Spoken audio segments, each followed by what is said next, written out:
ప్రభునందు ప్రియులారా, ప్రభు నామమున మీకు వందనములు. ఈరోజు దేవుని యొక్క వాక్య ధ్యానము కీర్తనల గ్రంథము 20 కీర్తన 7వ వచనము.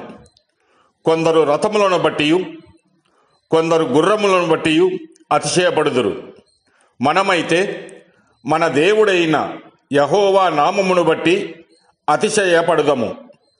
దేవుడు ఈ మాటలు దీవించి ఆశీర్వదించునుగాక.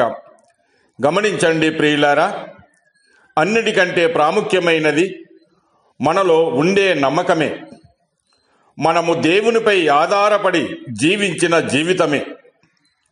మన హృదయములో దేవునిపై ఉంచిన విశ్వాస పరిమాణము చొప్పున మన బలము మరియు మన భవిష్యత్తు నిర్ణయించబడుతూ ఉంది.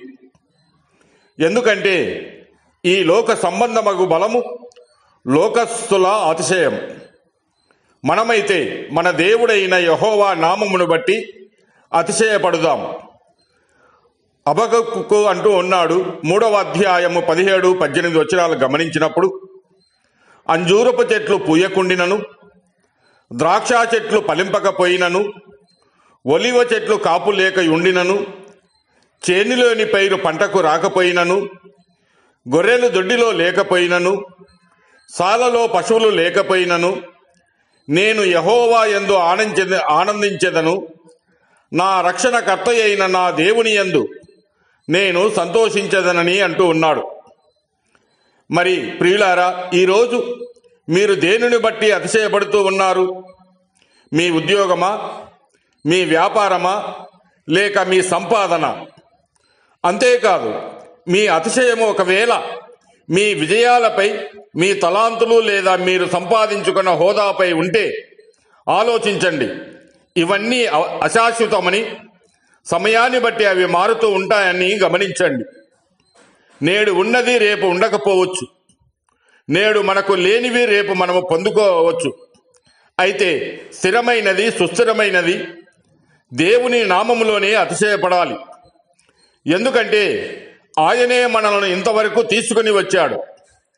ఆయనే మనము చూడని ప్రమాదాల నుండి కాపాడినాడు. ఆయనే మనలను అడగకముందే దయచేశాడు.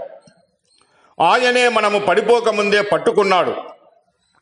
అందుకే మన అతిశయము, మన బలము, మన నమ్మకము, మన గర్వము, మన ఆశ్రయము మరియు మన నిశ్చయత ఒక ప్రభువులోనే ఉండాలి.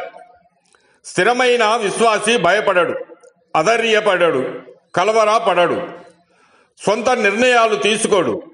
ఎందుకంటే అతని హృదయం ఇప్పటికే ఒక నిర్ణయము తీసుకుంది. నా పెట్టుబడి నా విశ్వాసమే అని, నా నమ్మకము క్రీస్తులోనే అని. దేవునికి మహిమ కలుగులాగున అతడు జీవించాలి.